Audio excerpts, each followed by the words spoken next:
Shabbat Shalom. On the boats and on the planes, they come into America, never looking back again. They come into America. They come into America. They come into America. They come into America today. Or I should say, today.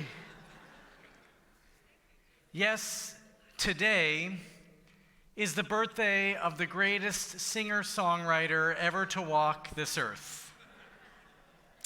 No, I'm not speaking of Bob Dylan or Taylor Swift, not Lennon and McCartney or Paul Simon. Today, of course, is the birthday of Neil Diamond. Now, some of you might remember that I actually sang Neil Diamond a couple weeks ago as well. He's been on my mind ever since Song Sung Blue came out, which is an outstanding movie.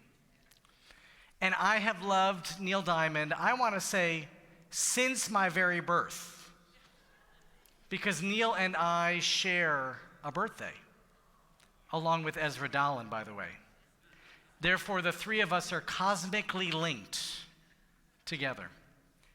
And with gratitude to my parents, and my dad had a house guest, so all of a sudden couldn't go to a Neil Diamond concert, probably now 45 years ago, maybe a little less, 40 years ago. Mom took me to Pine Knob, and I saw Neil. And we've been together ever since. As you well remember, nearly 50 years ago, Neil Diamond, whose birthday is today, the greatest singer-songwriter of this or any generation, released one of the best movies to ever come on the silver screen. And that, of course, was the Neil Diamond version of The Jazz Singer. And I know all the critics agree it was one of the best movies ever released. And Neil Diamond's The Jazz Singer, of course, tells the story of immigration to America. Of course, the focus is on the Jewish immigration to America, but really it is about immigration to America. And how immigrants, and particularly the Jewish people, regularly find ourselves betwixt and between. We're never quite here, but we're never totally there. We don't exactly know who are our friends and who are our people. And as Neil Diamond wrote in 1972, LA's fine, but it ain't mine. New York's mine, but it ain't home no more. We're always somewhere in between. I think for the last couple years, the Jewish people have really felt in between, not knowing who are our friends and who are our allies. As we know, for about 3/4 of a century, the vast majority of American Jews have counted among their friends and allies the Democratic Party. After October 7th, we began questioning whether the people for whom we stood up all those years, who had now turned their backs against us, are they still our friends? Are they our allies? And I think that was pronounced even more when President Trump not only ensured the release of the hostages in Gaza, but also helped Israel defend itself against Iran. Perhaps no other American president has gone to bat so much for Israel and the Jewish people. And we didn't know where quite to find ourselves in the midst of that. And I think that confusion and that question about friends and allies continues to this day. Because I will tell you, when I'm watching what's going on in Minnesota right now with ICE, seeing what has happened in Chicago and elsewhere around the country causes me incredible fear. As the grandchild of Holocaust survivors, I know this script. We've seen this before. And as Jews, our anxiety should be up. We should be scared of what's going on.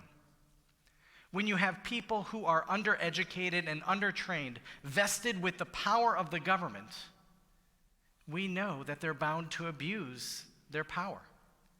And so we see their pursuit of justice, ICE's legitimate pursuit of justice to arrest illegal immigrants, being weaponized against American citizens. And we should be asking ourselves, where is our compassion? Where are the rights of our fellow citizens? And what's going to happen next to us? Because we know with this America First movement, they're coming after the Jews at some point. We know it. And at the same time, who are my friends with whom I'm going to walk and stand and protest against what's going on there? I'm going to now turn to the people who turn their backs on us after October 7th. I'm going to walk and march with them. I'm betwixt and between. I don't know who to turn to. I'm lost and not sure who are our friends and who are our allies. In this week's Torah portion, Parashat Bo, we see the final plagues and we see our ancestors getting ready to leave Egypt and beginning the journey from slavery to freedom, from oppression to the opportunity to serve God with justice and compassion. And it says something very interesting, that when our ancestors left Egypt, they were joined by an Erev Rav, by a mixed multitude. It was more than just the Israelites who were freed from Egypt.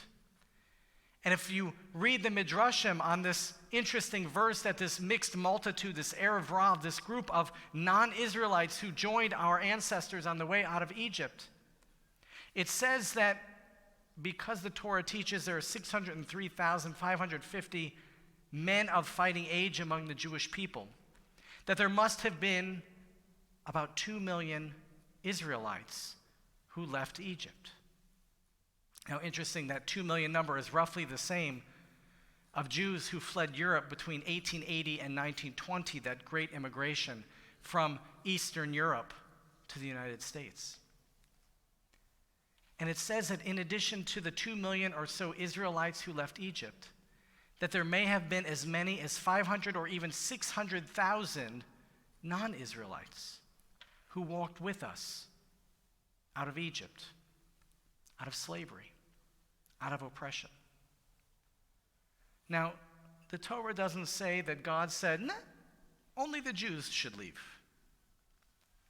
The Torah doesn't say to Moses or to our ancestors to say, no, if you're not Jewish, you stay back here, or you walk behind, or you're not part of us. But in that very interesting verse, the Torah says that this mixed multitude walked alongside of us. When redemption comes, it is not limited to one group of people. True redemption means everyone knows freedom. And so this Erev Rav, this mixed multitude, left Egypt with our ancestors. They were walking alongside of us, but they weren't ever quite part of us. And so especially if you read it through the eyes of the Midrash, but even the Pshat, the basic reading of our Torah text, will tell us that who was primarily at fault for the golden calf? It was the Erev Rav. It was this mixed multitude who went out with us. Who were the people who were complaining to Moses that things were maybe better in Egypt than they were in the wilderness? It was this Erev Rav. It was this mixed multitude. And where really things became very problematic is when we, the Israelites, started joining in voice with the Erev Rav, with the mixed multitude. When we joined with them to build the golden calf. When we joined with them to complain against Moses and God, somehow glorifying the past as opposed to looking forward to our bright future. Nevertheless, we journeyed together. Nevertheless, we entered the promised land together. Nevertheless, our ancestors lived alongside this mixed multitude in the land of Israel. And so now I ask you, what does it mean to journey alongside people who are not our family? people with whom we're not in covenant with each other. Because we Jews, we can argue with each other. We can tell each other that we're wrong. And I know at Shabbat lunch, some of you are going to tell me that I'm wrong. But we also know that we stand with each other. That as family, we're going to argue, but we're going to argue about what it means to protect the Jewish people. Because we're shared in that goal. We're going to argue and discuss and debate what it means to serve God by bringing justice and compassion to this world, because we share that goal. We're in covenant with each other. So it's okay when we tell each other that we're right or that we're wrong, because we share the same goals. But the people with whom we are journeying, whether they're to the right of us or to the left of us, may in a moment intersect with our desires, but they're not in covenant with us. And so how do we begin to find our friends? How do we begin to partner and make allies? And I think what our tradition ultimately comes to tell us is that as a function of strategy, we have to ally ourselves with others. In order to accomplish our goals, in order to bring justice and compassion to this world, in order to protect the land of Israel and the Jewish people, we need allies. We need friends, even if we're not in covenant with them. But I think our tradition also comes to tell us to be very careful with whom we ally ourselves. And to remember that if redemption is going to come, it comes from God, not from mighty men. And I think it reminds us that when we walk together with allies who are not really part of us, but with whom we intersect on any given issue, to be careful about how we let them influence us, how we let them affect us. There's an interesting story that's told about the Baal Shem Tov. And it was a terribly cold day in Eastern Europe. We can understand a terribly cold day. And so the Baal Shem Tov hears a knock at his door, a stranger wandering through town. And the Baal Shem Tov opens the door and lets the stranger in and offers him food, offers him water, and says, "Please come sit by the fire and enjoy our warmth." The stranger comes in. He partakes of the food and he partakes of the water and he sits by the fire to enjoy the warmth of the home. But after a little while, the stranger starts to complain. And after even longer, the stranger starts to criticize what the Baal Shem Tov was doing. And the Baal Shem Tov's followers came to the Baal Shem Tov and said, "How can you let this guy into our house? Here we're praying and he's criticizing our praying. Here we're trying to serve God, and he's standing in our way of serving God." And the Baal Shem Tov's response was, "I invited him in to partake of our fire, but I didn't invite him in to rearrange the furniture." It's an interesting story. How do we welcome these others into our lives to walk with us, to journey with us, to partake of our warmth, while at the same time being careful that in welcoming them in, we're not rearranging the furniture? Our world is on fire right now, and the Jewish people are looking for friends, and we're looking for allies.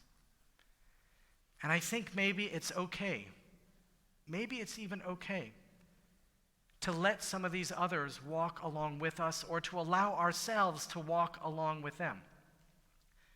As long as we don't lose sight of who we are and what our goals are, to protect the Jewish people, to protect the land of Israel, to try to bring justice and especially compassion